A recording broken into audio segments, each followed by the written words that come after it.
Podem viver tranquilos. Aqui o homem está protegendo vocês. Companhia Vale do Rio Doce, trabalhando para o Brasil. Os caminhos da sobrevivência. Apoio cultural Companhia Vale do Rio Doce, trabalhando para o Brasil. Os caminhos da sobrevivência. Pantanal. Apoio cultural Companhia Vale do Rio Doce, empresa do Ministério de Minas e Energia. Há mais de 10 anos, nos Estados Unidos, os diretores de parques naturais se reuniram num congresso para discutir os seus problemas. Os problemas de incêndios provocados por turistas, a poluição provocada pelos automóveis dos visitantes, o lixo deixado por esses turistas, o espaço ocupado pelos estacionamentos, pelas lanchonetes, a depredação dentro dos parques. E ao fim de 3 ou 4 dias de discussão, eles resolveram encerrar esse congresso para convocar um outro que discutiria um único tema. Será possível a convivência pacífica do ser humano com a natureza? Hoje, essa discussão está no mundo todo e está aqui no Brasil também. E o propósito desta série, que está começando, é exatamente esse: discutir os caminhos da sobrevivência, os caminhos que nós devemos tomar para chegarmos a um convívio equilibrado com o meio ambiente, para nós, para os nossos filhos e para os nossos netos. E ela começa com o Pantanal de Mato Grosso e de Mato Grosso do Sul. Dos lugares ocupados pelo homem branco no Brasil, o Pantanal talvez seja aquele em que o convívio com a natureza se processa com mais equilíbrio e há mais de 200 anos.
Estamos sobrevoando a região das Baías, no Pantanal da Inhecolândia, perto do Rio Negro, no município de Corumbá, Mato Grosso do Sul.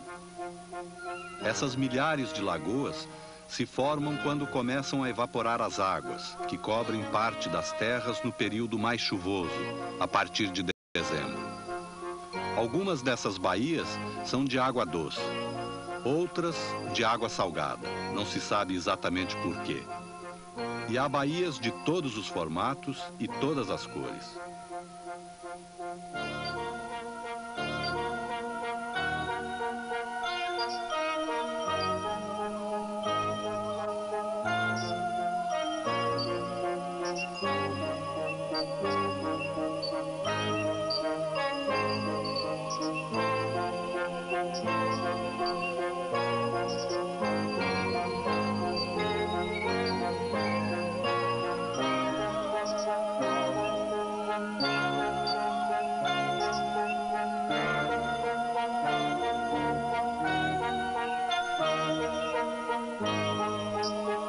A paisagem não é menos deslumbrante vista do alto dos balões, que voam pela primeira vez neste Pantanal.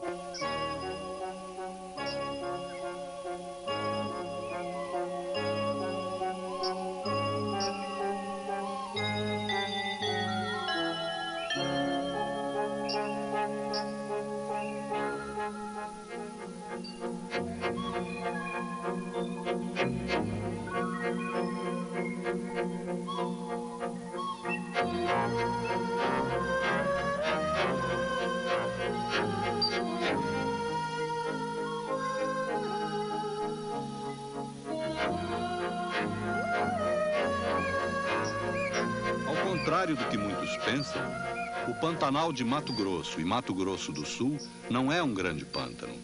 É uma planície inundada durante parte de todos os anos pelo Rio Paraguai e seus afluentes. Ao todo, a bacia do Rio Paraguai tem uns 250 mil quilômetros quadrados, uma área igual à do estado de São Paulo. E uns 150 mil quilômetros quadrados são inundados. O Pantanal, que os antigos habitantes chamavam de Mar de Xaraiés, é hoje considerado a maior reserva ecológica da Terra, porque conserva a natureza quase intocada em muitos ecossistemas diferentes. Este é um dos maiores viveiros de pássaros do Pantanal Sul. Fica na fazenda Arco-Íris, na Inhecolândia, município de Corumbá. Todo final de tarde se reúnem aqui dezenas de milhares de pássaros. São principalmente garças brancas, biguás e até mesmo urubus-reis. Segundo os moradores desta área, aqui se juntam pelo menos umas 20 mil garças brancas. Elas chegam ao entardecer e se dispersam antes do sol nascer. Ouça o que fala das garças o poeta mato-grossense Manuel de Barros. Penso que tem nostalgia de mar estas garças pantaneiras. São viúvas de Xaraiés? Alguma coisa em azul e profundidade lhes foi arrancada. Há uma sombra de dor em seus voos. Assim, quando vão de regresso aos seus ninhos, enchem de entardecer os campos e os homens. A elegância e o branco devem muito às garças. Chegam de onde a beleza nasceu. As garças brancas são apenas uma das 658 espécies de aves que povoam o Pantanal. Dessas aves, mais de 100 são aquáticas. As outras são aves de campos, cerrados e florestas. Este é o tuiuiu, adotado como ave símbolo do Pantanal e conhecido em outros lugares como jaburu ou João Grande. Em alguns lugares, como aqui na Reserva Ecológica do Taiamã, o tuiuiu fica muito manso e se aproxima para ganhar comida. Este tuiuiu até atende pelo nome que lhe puseram, João. Joana, mulher do João, está chocando. O tuiuiu pode ser encontrado em todo o Pantanal. O colhereiro é outra ave muito frequente no Pantanal. O escritor Carmo Bernardes, de Goiás, que nos acompanhou pelo Pantanal e que é um dos pioneiros da defesa do meio ambiente, explica por que o colhereiro tem essa cor. O povo do sertão, com o qual eu convivi mais tempo, ele diz que o colhereiro, quando ele é bem claro quando ele começa a voar. Bem claro, ele tem assim, uma tonalidade pequena de cor-de-rosa. E à medida que vai envelhecendo, ele vai colorindo mais até ficar assim, rutilante do jeito que é. É quase impossível no Pantanal abrir os olhos sem ver algum pássaro, ou um bando de pássaros. Taiamãs,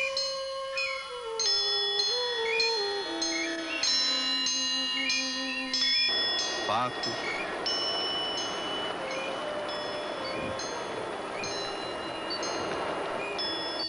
inhumas,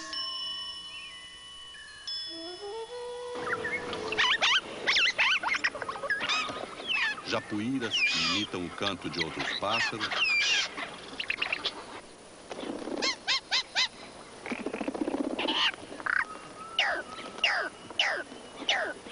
E o que ele tem de muito interessante é que ele só faz ninho onde ele conta com a proteção segura contra os seus predadores. Aqui, por exemplo, ele está na proximidade de morador, que é a proteção mais segura que ele tem. E quando ele faz ninho no mato, longe de morador, ele sempre faz onde tem uma grande caixa de marimbondo, ou se não num coqueiro liso em que bicho não pode subir, ou se não ainda nas ilhas cercadas de água por todos os lados. gaviões, baguaris,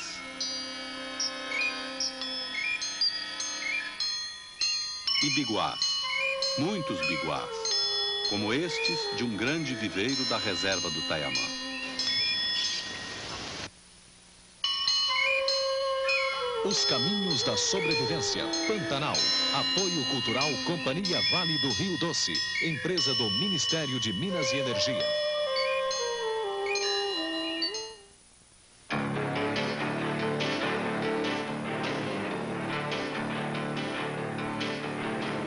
Jacarandá, pau-brasil, Jacupemba e Tururi, Quati, Furão e Mão Pelada, Mutum, Jatobá, Saíra e Guaribu, Caititu, 90 metros, numa área que tem 250 quilômetros na direção leste-oeste e o dobro na direção norte-sul. Quando os rios transbordam na época das chuvas, as águas não encontram obstáculos e se espalham por grandes extensões, mas sem subir muito. Em geral, menos de 1 metro fora do leito dos rios. Alguns pássaros migram para regiões mais secas. Outros buscam refúgio nas partes ligeiramente mais altas de cada fazenda, junto com os mamíferos e os bois. Na verdade, não existe um Pantanal. Existem vários Pantanais, cada um deles diferente do outro. Há pelo menos 10 ecossistemas no Pantanal. Este, por exemplo, é o Pantanal da região das Grandes Baías, formadas pelo Rio Paraguai, na Serra do Amolar, ao norte de Corumbá e sul de Cáceres. São as baías Vermelha, Mandioré e Gaíba, uma delas maior que a Baía de Guanabara. O Pantanal passa por ciclos de grandes enchentes, que se repetem por até 13 anos seguidos. Depois, começa um ciclo de anos mais secos, que também podem chegar a 10 ou 11. 1986 parece ser o primeiro ano de um ciclo de seca, após 13 anos de cheias. Este é o Pantanal do Rio Paraguai, no município de Cáceres, em Mato Grosso, no auge da seca deste ano. É uma região que vive quase permanentemente inundada. Em outras regiões, a inundação dura 6 meses. Em outras ainda, 4 meses, 2 meses ou até menos. Algumas, do chamado Pantanal Alto, nunca são inundadas.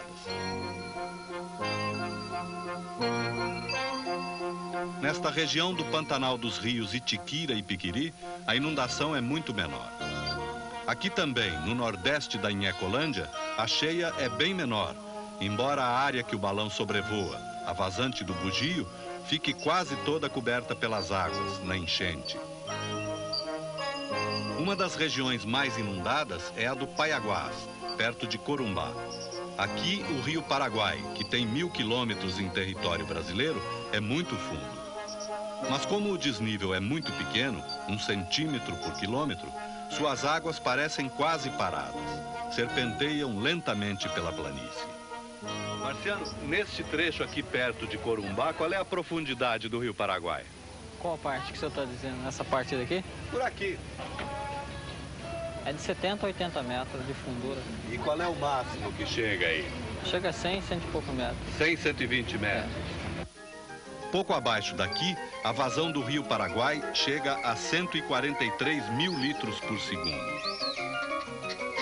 Com tanta água, não é de estranhar que tenha proliferado uma extraordinária fauna que encontra sua alimentação nos rios, vazantes e corichos e em suas proximidades. Pássaros, répteis, quelônios, mamíferos, todos.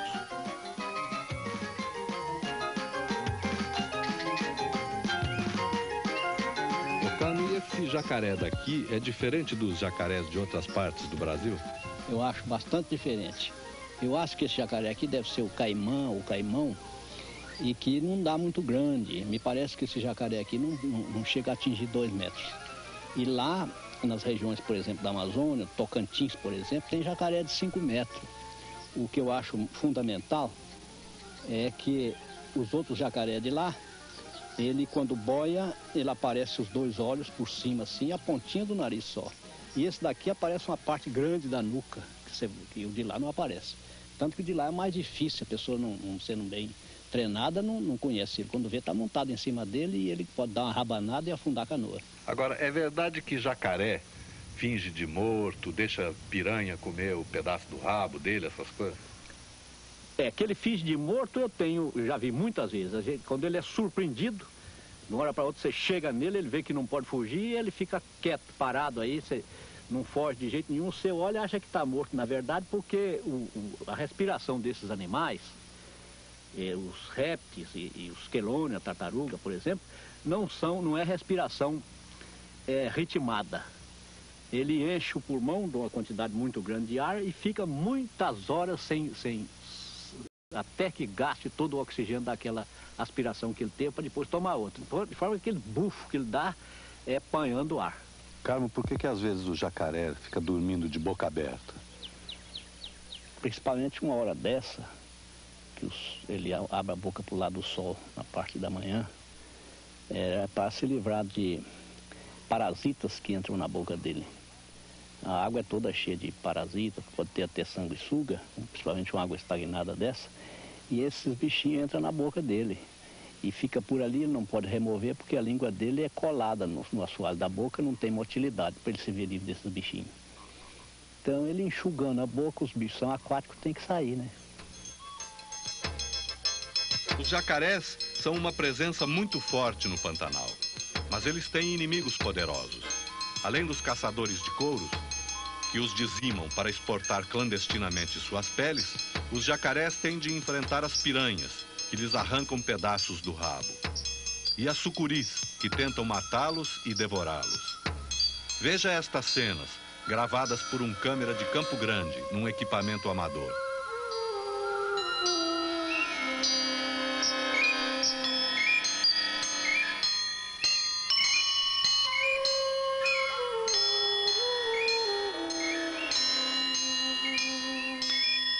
Desta vez, a sucuri perdeu, mas nem sempre é assim.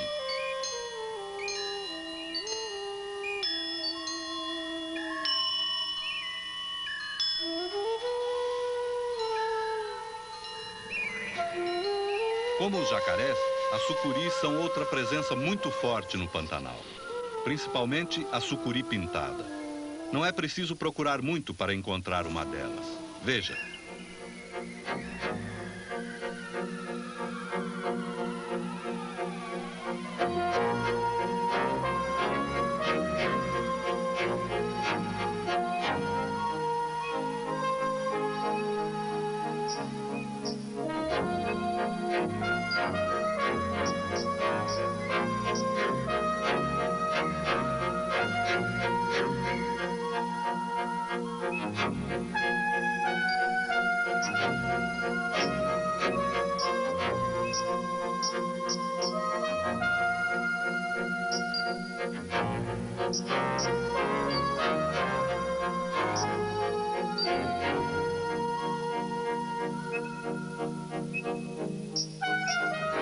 Quando foi descoberta pela câmera, a sucuri tentava aproximar-se do bando de pequenos cardeais, que já pareciam imobilizados pelo fascínio da cobra.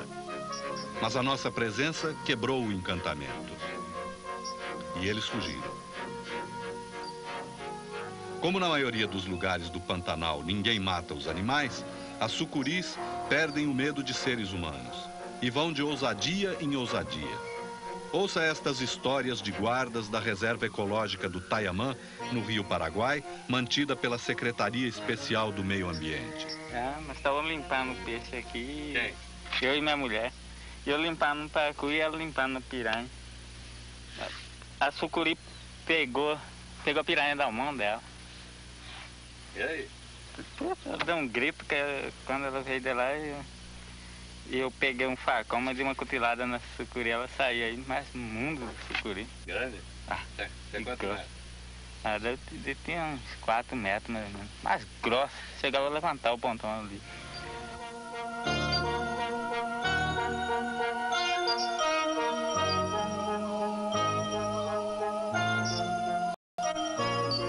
Seu Oscarino, por onde é que a sucuri entrou? Entrou por aqui. E aí, como é que ela ficou aqui? Ficou espichado aqui. E até onde? Até no pradeado no meio da varanda. Tinha o quê? Que tamanho, mais ou menos? 4,5 metros. E aí, o que o senhor fez? Tipo, se era com remo. Ela enrolou e derrubou uma mesa. Ô, Carmo, é verdade que existe cobra com chifre? Dona Maria estava pescando, veio correndo para casa, para o acampamento, falando para mim que tinha visto uma cobra de chifre. Eu falei, mas não pode, mas é cobra de chifre, não tem jeito. Mas eu ria, porque a cobra pega um sapo ou pega uma rã e engole, sabe que cobra só engole pela frente. E vai engolindo, quando chega no canto da boca, ela estica as perninhas assim, ó. E enquanto ela tem vida endurecida ali, as perninhas ficam ali, a forma legítima do chifre. E a cobra sai andando com ela daquele jeito, todo mundo que vê fala que é cobra de chifre. Numa bacia tão extensa como a do Rio Paraguai, com a natureza ainda preservada, o número de espécies de peixes que podem ser encontrados não deve surpreender. Mais de 600, apesar da pesca predatória, que se avoluma dia a dia. Aqui no Rio Cuiabá, por exemplo, embora estes barcos estejam pescando apenas com as tarrafas permitidas legalmente, de malhas largas, que deixam passar os peixes menores, não é preciso muito esforço para pegar barbados, filhotes, curimbatás, pintados e surubins. O mais famoso dos peixes do Pantanal continua sendo a piranha, pela fama de ferocidade que adquiriu, e que, embora um pouco exagerada, é justa. Eu conheci lugar num rio chamado Rio do Fogo, afluente do Tocantins, aquelas bacias por lá, que você não podia lavar as mãos de tarde, principalmente, ou de manhãzinha, porque ela cortava o dedo da gente. E tem até uma conversa, que eu não vi, mas acredito que é verdade, que quando eles iam atravessar gado naqueles portos por ali, eles botavam embaixo, ou não, em cima. Em cima eles botavam um boi doente, matavam o boi e jogavam lá dentro para atrair todas as piranhas, para passar a boiada do lado de baixo para bicho nenhum, para não sair aleijado do outro lado. Esse é que era o boi de piranha, Esse é que ficou chamando o boi de piranha, que os políticos usam muito esse termo, né? A água que tudo domina gera também uma flora muito rica no Pantanal. E nesta, a presença mais forte é a do aguapé, ou jacinto, encontrado em todas as regiões pantaneiras. Nos meses mais secos, ele floresce e proporciona um belo espetáculo, boiando à deriva nas águas dos rios, ondulando suavemente em suas margens ou povoando de ponta a ponta as baías intermináveis.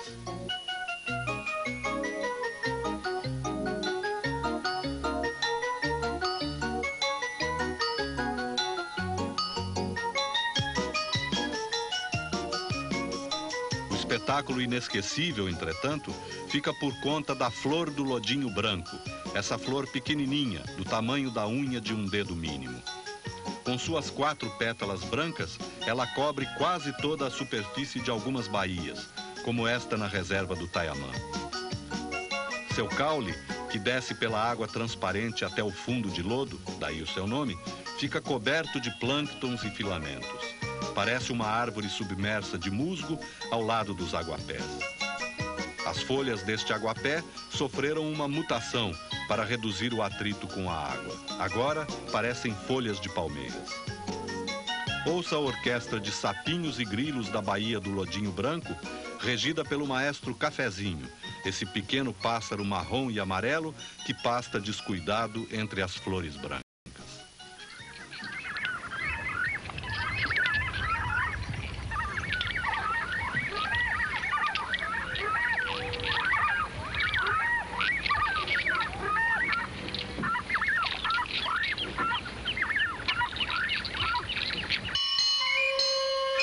Os caminhos da sobrevivência. Pantanal. Apoio Cultural Companhia Vale do Rio Doce. Empresa do Ministério de... O Pantanal é grande, lento e quase absolutamente silencioso. Sua quietude, em geral, só é quebrada pelo pio dos pássaros, pelo esturro da onça, pelos gritos dos bugios. É também um mundo quase sem comunicações. Só tem uma estrada ao norte, a Transpantaneira, de 150 quilômetros. E ao sul, a rodovia Corumbá-Campo Grande, que corta uma ponta do Pantanal. Por isso, a comunicação por terra se faz quase sempre por trilhas e picadas que atravessam as fazendas. Ou então, em barcos. E em táxis aéreos que descem nas pequenas pistas das fazendas. Não há telefone em quase todo o Pantanal. Televisão só nas poucas fazendas que têm antena parabólica. O grande meio de comunicação é o rádio particular das fazendas. E o rádio comercial, que tem programas especiais, ouvidos em todas as fazendas, para transmitir recados que às vezes também disfarçam a comunicação entre contrabandistas e caçadores de jacarés. Atenção, Fazenda Bahia das Moças. Atenção, Fazenda Bahia das Moças. Alô, Altamir, seu pai avisa que segue hoje pela Mandioré e pede condução na Fazenda Conceição, quarta-feira à tarde. Seu pai pede para vocês levarem o trator na Fazenda Conceição, quarta-feira, sem falta. Nesse mundo à parte que o pintor Ciron Franco retrata com seu talento, vivem hoje dezenas de espécies de mamíferos, algumas já muito raras. Mas um terço delas pertence à família dos morcegos. Uma das espécies mais numerosas é a das capivaras, o maior roedor conhecido, que chega a pesar mais de 70 quilos. A capivara vive em bandos que podem chegar a ter até 50 animais. Mas, em geral, ficam entre 10 e 15, com um macho, várias fêmeas e seus filhotes. As fêmeas mantêm uma espécie de sistema de creche. A que estiver mais perto, cuida dos filhotes de todas. E os filhotes mamam em qualquer fêmea que tenha leite. Outra população numerosa é a dos bugios. Ô Carmo, o bugio macho é sempre preto? Sempre preto. Eles nascem todos, tanto faz macho como fêmea, tudo branco, claro. E depois a fêmea vai ficando um pouco amarelada e ele começa a escurecer o lombo e vai ficando preto. Quando você vê um preto denegrido mesmo, que chega a estar brilhando, aquele é o mais velho deles. Agora, o povo fala que quando o bugio faz amor, os outros bugios ficam batendo palma, é verdade? Eles fazem um barulho, parece que aprovando aquele negócio, né? Mas não é bem batendo palma, eles ficam fazendo um gesto, assim, um gesto parecido que é de bater palma, mas não é bem bater palma, não. Carmo, como é essa história de Quatimundel? Esses animais que vivem em colônia ou que vivem em bando, conforme eles dizem, né? Tem sempre o pai da manada, tem sempre o chefe, que ele é o responsável pela reprodução e tudo, e os outros não tem vez, né? Mas acontece que chega um tempo que ele leva um pau do mais crescido, de um filho, de um parente daquele lá, dá um pau nele e foge para o mato, caso. E vai viver sozinho e com facilidade de adquirir alimento, engorda, fica numa gordura lascada o bicho aí, sozinho. O Quatimundel só tem macho. Ô Carmo, é verdade que tamanduá reproduz pelo focinho? O povo fala isso, né? O povo fala que ele corre a fêmea com o nariz, mas é engraçado, é porque ele tem o nariz muito comprido e a boca é uma coisa redonda, não é boca rasgada como a boca de outros animais. E principalmente porque ele é um animal que os órgãos sexuais dele são internos. Assim, superficialmente, não tem quem possa fazer a separação do macho e da fêmea. Quando o sujeito é muito observador, ele pode saber qual é a fêmea pelas mamas, principalmente quando ela está amamentando. E tatu? Quantos tipos de tatu você conhece? Bom, eu conheço tatuíra, tem o tatu bola, o tatu galinha, conheço o tatu rabo mole, ou rabo de couro, conheço o tatu peva, de duas espécies. Lá em casa, por exemplo, a gente não come tatu-peba de jeito nenhum, tanto eu como a Dona Maria, porque nós vimos algumas vezes lá na região de Damolândia, no município de Anápolis, e nós vimos várias vezes o tatu sofrendo acesso, sofrendo ataque, esperneava, espernegava, babava e tal, depois levantava, saía tonto. E qual é o tatu que falam que come defunto? É o peba. Ô Carmo, quantos tipos de veado você conhece? Bem, eu conheço um veado pequeno, considerado dos mais ariscos e mais velhacos da nossa fauna, que chama camucica, um veadinho muito pequeno, que tem os testículos enormes, mais ou menos quase o tamanho de um boi, é um negócio desconforme, não sei como é que ele corre com o peso do tamanho daquele. Conheço o veado catingueiro, que nessas regiões centrais do Brasil é chamado catingueiro, e que lá no norte de Goiás é chamado fuboca. E conheço o veado campeiro, que a fêmea é campeira, o macho é galheiro, que nós vimos aqui nessa excursão que estamos fazendo.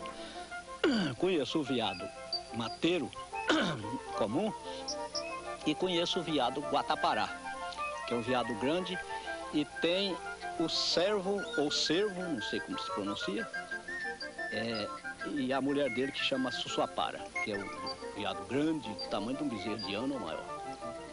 Agora, ô Carmo, é verdade que essas emas que tem por aqui no Centro-Oeste e aqui no Pantanal, que elas têm espora debaixo da asa? Eu escutei muitas vezes os baianos dizer que ela tem espora, e que realmente ela tem mesmo, ela tem uma espora debaixo da asa, e que quando ela corre, de vez em quando, ela faz um movimento assim para esporiar ela mesma. E já vi escrito num livro de pretensão científica, ou científico, não sei mais o que diz que na realidade ela tem 2 fístulas debaixo do corpo, debaixo da asa, que é para eliminar ali as toxinas da canseira. Quando ela corre muito, em vez de suar como os outros animais, ela cutuca ali para poder sair a secreção por ali. Aí há uma coisa muito interessante de ema, é que elas todas põem num ninho só. Esse aqui é macho, ó. Tem essa depressão aqui. E lá para o nosso lado, lá para o Brasil Central, por lá, essa espécie é muito rara, que é vermelho, ó. Vermelho. Os outros, a pinta é amarela, como está aqui por cima, mas não é vermelho assim, ó. E tá gordo, tá pesado, tá. O maranhense não pode ver um bicho desse aqui que come mesmo. Vai embora. Vai falar para os seus companheiros lá que o homem é um bicho muito filho da mãe, mas nós não somos, não. Os caminhos da sobrevivência. Pantanal. Apoio.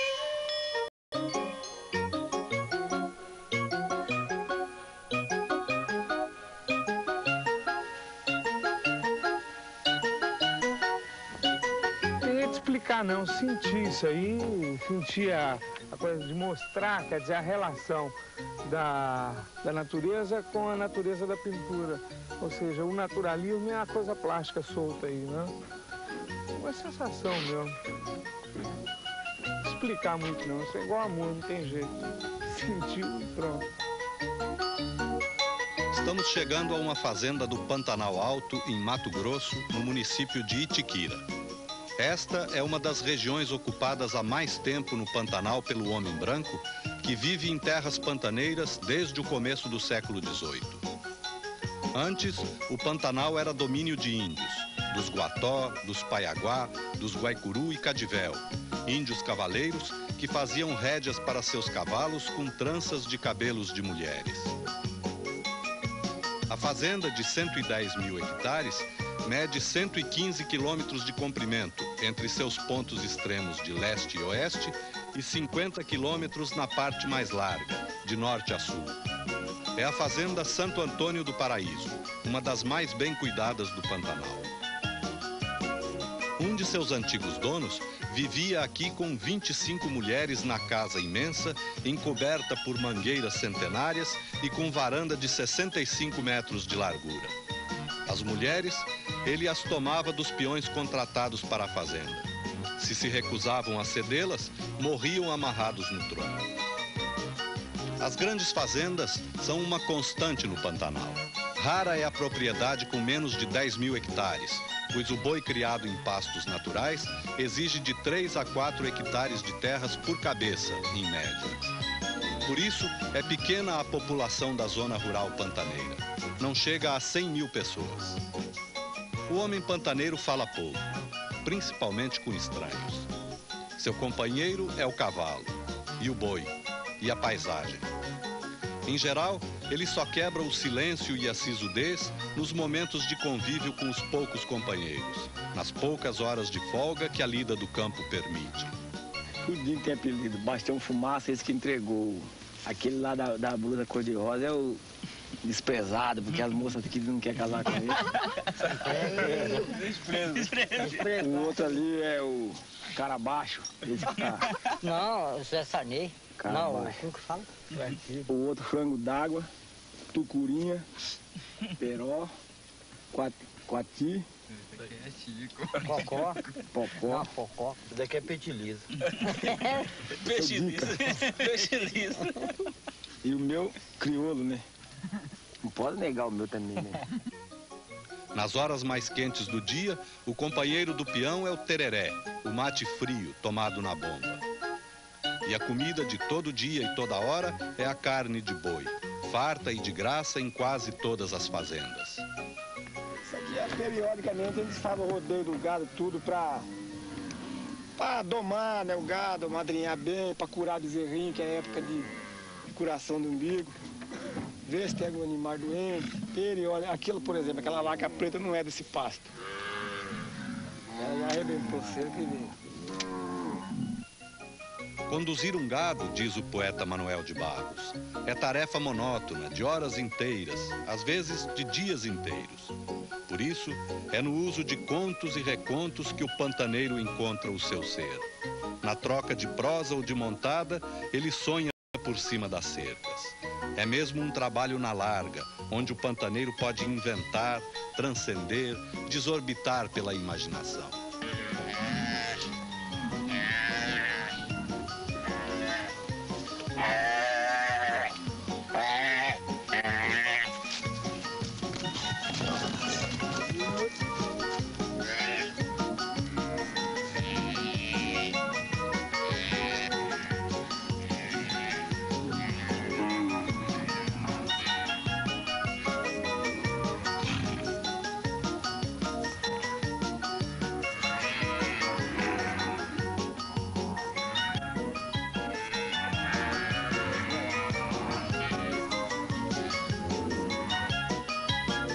O perigo está sempre rondando. Este peão foi derrubado pela mula, que pisou num buraco de tatu e caiu sobre o corpo de seu dono. Mas foi só susto. Mais difícil é o trabalho de domar cavalos. A regra é dominar o animal no primeiro dia. Senão, será muito difícil depois. O cavalo, que até aqui viveu em liberdade, refuga, escoiceia, rejeita a sela, mesmo de olhos tapados, atira-se no chão. Mas o peão não desiste. Recomeça a tentativa quantas vezes forem necessárias. E quase sempre acaba vencendo.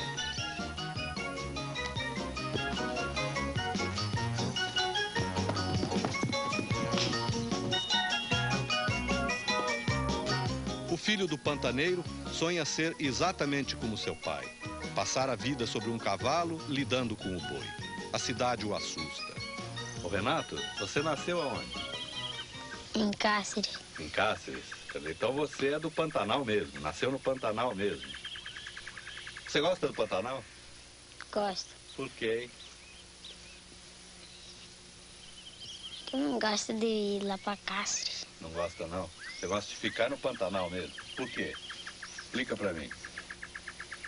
Porque lá tem muita bagunça. E aqui no Pantanal? Não tem, não. Nesse mundo fechado em si mesmo, os mitos convivem com a realidade próxima. São parte do cotidiano, da conversa de todo dia. Seu Valmor, por que essa baía aqui chama Baía Assombrada? É porque já viram assombração aqui. A assombração daqui é um cavaleiro. Cavaleiro? É. Que jeito? Um peão a cavalo. Tá? Vestido como? Vestido. Agora não falaram como que ele estava vestido, sabe? É. E ele vem aqui nessa baía? Ele vem aqui nessa baía. Nós já viemos aqui para ver. O peão daqui da fazenda já foi lá na fazenda direto para falar para nós, sabe? Então nós pegamos o cavalo lá e viemos aqui para ver, mas não alcançamos mais. Ele achou que era caçador, né? É. Aí nós não vimos nem batida de caçador, não vimos. Não tinha rastro? Não tinha rastro, não tinha nada, né? O cavalo não deixa rastro? Nada. E assim a vida segue de sol a sol, sempre igual, mas sempre bonita. Como diz o poeta Manuel de Barros, por aqui tudo é plano e bem ajeitado para céu. Não há lombo de morro para o sol se esconder atrás. Ocaso encosta no chão. Disparate de grande este cortado. Nem quase não tem lado por onde a gente chegar de frente nele. Mole campanha sem gumes, lugares despertencidos.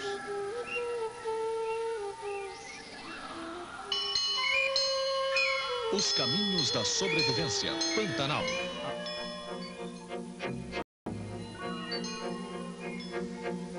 O mundo preservado do Pantanal, onde o ser humano tem sido capaz de conviver pacificamente com a natureza, hoje já tem defensores em toda parte. Há até quem queira transformá-lo em santuário, patrimônio da humanidade.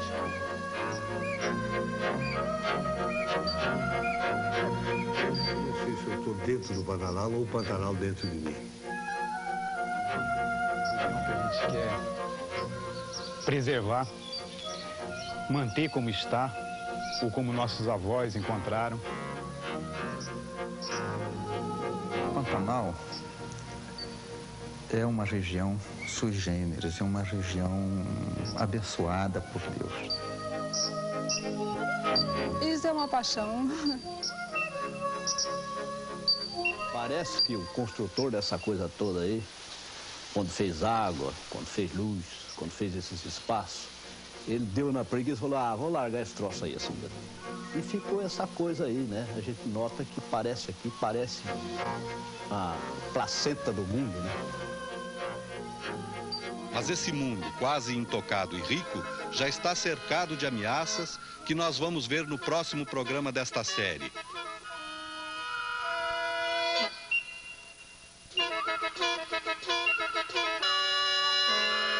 Os garimpos que despejam mercúrio nos rios do Pantanal. O turismo sem controle com sua poluição. As rodovias defendidas e desejadas por muitos fazendeiros, mas que podem ser um perigo para os animais e para todo o ecossistema. Os agrotóxicos e o desmatamento nas cabeceiras dos rios que correm para o Pantanal, provocando o assoreamento dos leitos, o fim dos peixes e enchentes em áreas antes ocupadas com pastagens. As queimadas dentro do Pantanal para desmatar. A poluição do ar, que já é grave em Corumbá, por exemplo. As usinas de álcool dentro do Pantanal e em suas imediações. Elas ameaçam a microfauna e matam os peixes quando derramam vinhoto nos rios. A pesca predatória. E as matanças de jacarés para exportar clandestinamente os couros. Todas essas ameaças, as providências que estão sendo tomadas e as que deveriam ser adotadas, as pesquisas e trabalhos que se fazem para conhecer e proteger o Pantanal, tudo isso estará em discussão no próximo programa. O importante é que começa a se criar uma consciência nacional e internacional sobre a necessidade de preservar o Pantanal. Um dos melhores exemplos é o Balé Estágio, com sua coreografia do Pantanal e música de Egberto Gismonti. Nestas imagens estão expressos o encantamento pelo Pantanal e o desejo de que ele continue como é. E assim será, se todos quisermos.